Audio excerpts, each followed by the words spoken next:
सबसे पहला टॉपिक अपना सबसे पहला चैप्टर जिसमें हम बात करेंगे about timeline and sources of history. कहने का मतलब आज हम जानेंगे इतिहास की समय रेखा और उसके स्रोतों के बारे में, क्योंकि मैंने आपको कल ही बताया था कि इतिहास एक ऐसा ग्रंथ है जो हमें अतीत में घटित हुई उन घटनाओं के बारे में जानकारी देता है जो निश्चित तौर पर घटित हुई है, जो डेफिनेटली हुई है, जिनके होने के हमारे पास सोर्सेज हैं, हमारे पास स्रोत हैं, प्रमाण है।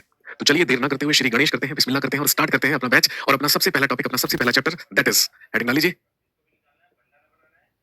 Timeline and sources of history. ये हमारा सबसे पहला टॉपिक है, ये हमारा सबसे पहला चैप्टर है जो कि हिस्ट्री की एनसीईआरटी या एनसीईआरटी की बुक में जो हिस्ट्री में दिया गया है। सर हमारी एक प्रॉब्लम है, आप एक नहीं दो प्रॉब्लम पूछिए मेरे से। एक से क्या होगा, एक से क्या होगा, दो पूछिए कम से कम। दोस्तों हम लोग बात कर रहे हैं हिस्ट्री के बारे में, यानी कि इतिहास के बारे में। और हिस्ट्री में और इतिहास में हमारा सबसे पहला टॉपिक जो हमने शुरू किया that is timeline and sources of history, जिसको आप हिंदी में लिख सकते हैं इतिहास की समय रेखा एवं स्रोत। Timeline and sources of history, इतिहास की समय रेखा एवं उसके स्रोत।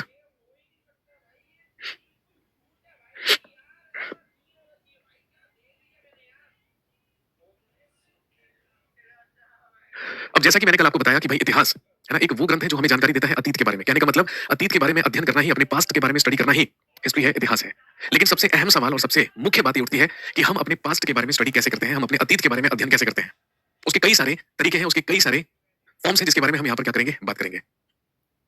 सर सोशल साइंस के सब्जेक्ट्स की दो क्लासेस क्यों लग रही है? दो क्लासेस कैसे, मुझे बताइए। सोशल साइंस मिलकर बना है चार सब्जेक्ट से, एक हिस्ट्री है, एक सिविक्स है, एक ज्योग्राफी है और एक इकोनॉमी है। इन चारों को, चारों सब्जेक्ट्स को मिलाकर है ना सोशल साइंस या सोशल स्टडीज कहते हैं। अब जैसे इन चारों सब्जेक्ट्स में से जिनसे मिलकर सोशल साइंस या सोशल स्टडीज बना है, तो अभी मैं आपको हिस्ट्री कंप्लीट करवा रहा हूँ। हिस्ट्री कंप्लीट कराने के बाद फिर मैं आपको पॉलिटिकल साइंस, पॉलिटी या सिविक्स कंप्लीट करवाऊंगा। इसके अलावा विवेक सर की क्लास चल रही होगी जो आपको ज्योग्राफी करा रहे होंगे। ठीक है, इसके अलावा क्या चल रहा है वो आप मुझसे शेयर कर सकते हैं। और अगर दो क्लास भी चल रही है तो उसमें कोई दिक्कत नहीं है मेरे भाई। अगर एक ही सब्जेक्ट की दो क्लास चल रही है तो इसका मतलब है कि वो सब्जेक्ट को पढ़ने के लिए आपके पास दो ऑप्शन है। सर ज्योग्राफी की दो क्लास चल रही है तो कोई दिक्कत नहीं है मेरे भाई, एक से भले दो, ये तो आपके लिए और ज्यादा अच्छी बात है। अगर मैं अपनी बात करूं है ना, मैं यहाँ पे आपको हिस्ट्री पढ़ा रहा हूँ तो भाई सिंपल सी बात है, 100% लोगों को तो मैं सेटिस्फाई नहीं कर सकता हूँ ना। ऑब्वियस सी बात है, आप में से कुछ लोगों को मेरी शक्ल पसंद आएगी, कुछ लोगों को नहीं आएगी, कुछ लोगों को मेरा पढ़ाया हुआ समझ में आएगा, कुछ को नहीं आएगा समझ में, है ना। कुछ लोगों को मुझसे पढ़ना वाजिब लगेगा, कुछ को नहीं लगेगा। तो मेरा कहने का मतलब ये है कि अगर एक सब्जेक्ट के की क्लासेस दो टीचर्स ले रहे हैं तो भाई कोई दिक्कत नहीं है, आप जिसके साथ ज्यादा कंफर्टेबल फील कर रहे हैं आप उसकी क्लास ले लीजिए। मैं आपको हिस्ट्री पढ़ा रहा हूँ, अभी कोई और अगर पढ़ाने लग जाए तो आप दोनों को कंपेयर कर लीजिए, है ना। और अगर आपको मेरा समझ में आए तो आप मुझसे पढ़ लीजिए, किसी और का समझ में आए तो उससे पढ़ लीजिए। अल्टीमेटली है ना, अल्टीमेटली देखो सिंपल सी बात ये है ना, अल्टीमेट सी बात और सिंपल सी बात ये है, आपका उद्देश्य, आपका पर्पस है इस बैच में आने का कि आपको सीटेट का एग्जाम क्वालिफाई करना है। अब सीटेट का एग्जाम आपको क्वालिफाई करना है, किसी भी तरीके से करना है, तो बस आप ये मत सोचिए कि कौन क्या पढ़ा रहा है, बस आप ये देखिए। सर एनसीईआरटी अलग लग रही है, एनसीईआरटी इसलिए अलग लग रही है क्योंकि अभी एनसीईआरटी चेंज हुई है, अभी नई एनसीईआरटी सिलेबस में ऐड की गई है। और मैं जो आपको करा रहा हूँ ये आप नई वाली जो एनसीईआरटी उठाकर देखेंगे। इससे पहले जो मैंने सीटेट का बैच कंप्लीट किया है उसमें हमने वो एनसीईआरटी पढ़ी जो पहले चलती थी, 6th 7th 8th में अलग अलग हिस्ट्री की किताबें, 6th में अलग, 7th में अलग, 8th में अलग। लेकिन मैं अभी आपको ठीक है बिल्कुल जो लेटेस्ट एनसीईआरटी की किताब है और जो उसमें लेटेस्ट चैप्टर्स दिए हुए हैं मैंने वो शुरू किए हैं पढ़ने। और ये मैंने इसलिए पढ़ाने शुरू किए हैं क्योंकि अभी तक हमारे पास सीटेट का नोटिफिकेशन नहीं आया। जब नोटिफिकेशन आएगा तो ये बात क्लियर हो जाएगी कि भाई सिलेबस में कौन कौन सी एनसीईआरटी में सबसे पहला चैप्टर हुआ करता था व्हाट व्हेन का नाम चेंज हो गया और अंदर थोड़ा उठता है कि क्योंकि हम पास्ट का अध्ययन करने जा रहे हैं, हम पास्ट की स्टडी करने जा रहे हैं। How do we learn about past. सबसे पहला सवाल यही उठता है कि हम अतीत का अध्ययन कैसे करते हैं।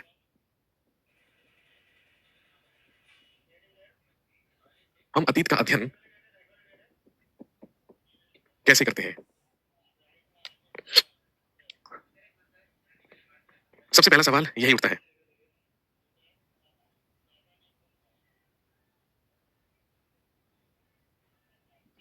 अब दोस्तों आप अच्छी तरीके से जानते हैं कि अपने पास्ट के बारे में जानकारी के लिए, अपने अतीत के बारे में जानकारी के लिए कुछ लोग ऐसे होते हैं जो कि पृथ्वी का अध्ययन करते हैं, जो कि अर्थ की स्टडी करते हैं। कुछ लोग ऐसे होते हैं जो कि आर्कियोलॉजिकल सोर्सेज का अध्ययन करते हैं, यानी कि उन चीजों का अध्ययन करते हैं जो डिगिंग से या एक्सकेवेशन से हमें जमीन के नीचे से प्राप्त होती है।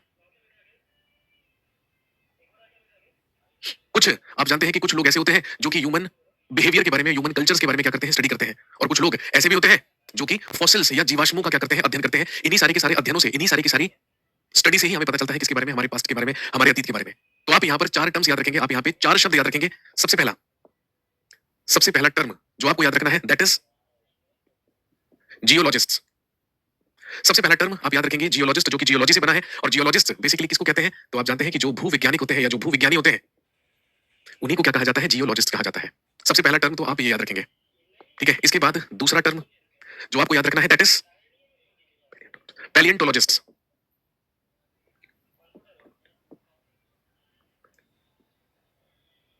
दूसरा टर्म आप याद रखेंगे पैलियंटोलॉजिस्ट, जिसको आप हिंदी में कहते हैं जीवाश्म विज्ञानी।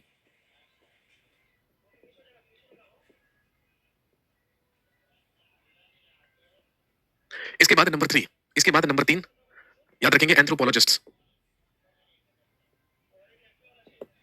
अगला टर्म होता है एंथ्रोपोलॉजिस्ट्स, और एंथ्रोपोलॉजिस्ट्स बेसिकली जिन्हें आप हिंदी में कह सकते हैं मानव विज्ञानी। और नंबर 4 होते हैं आर्कियोलॉजिस्ट्स, और आप जानते हैं आर्कियोलॉजिस्ट को ही हिंदी में क्या कहते हैं, पुरातत्व विज्ञानी या पुरातत्वविद।